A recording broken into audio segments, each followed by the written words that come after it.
As you consider selling your home, you may ask, how will my home be taxed, and for how much? As a home-based childcare business, there are two taxes that will apply to the sale of your home. The first is tax on the profit made from the sale of your home, and the second is tax on the depreciation related to your home business. The information contained here has been prepared by Civitas Strategies and is not intended to constitute legal, tax, or financial advice. The Civitas Strategies team has used reasonable efforts in collecting, preparing, and providing this information, but does not guarantee its accuracy, completeness, adequacy, or currency.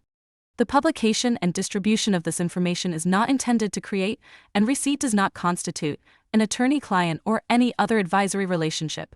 Reproduction of this information is expressly prohibited.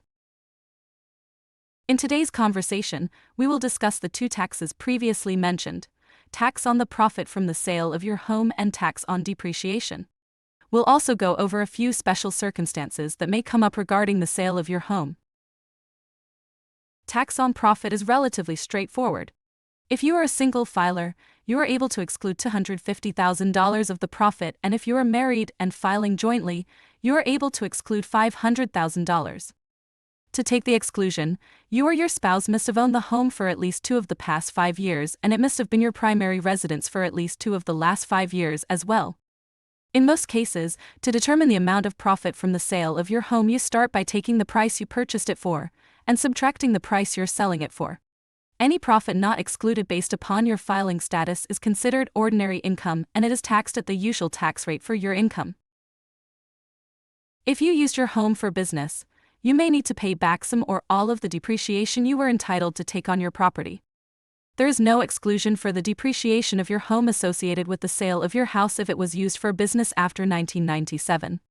Accordingly, regardless of whether you took the depreciation deduction year over year or not, you will owe depreciation recapture on any amount accrued after May 1997. To determine the amount of depreciation you can claim, start with determining how much of the depreciation is for the business.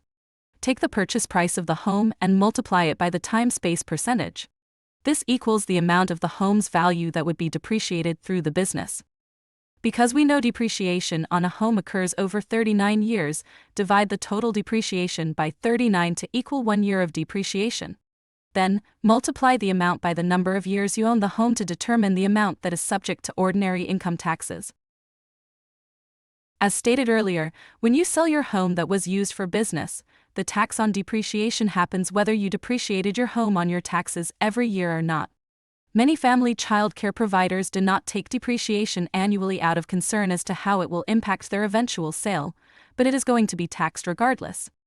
If you didn't take your depreciation as a deduction every year and are selling your home, know that what you file the taxes associated with the year that you sell your house. You can also file a Form 3115. This is a form you can do with your tax preparer that will help you to claim any depreciation for your business that had previously not been claimed. So far, we have covered the more straightforward cases around selling your home. Now, let's discuss some of the less common situations that may still affect you at the time of the sale.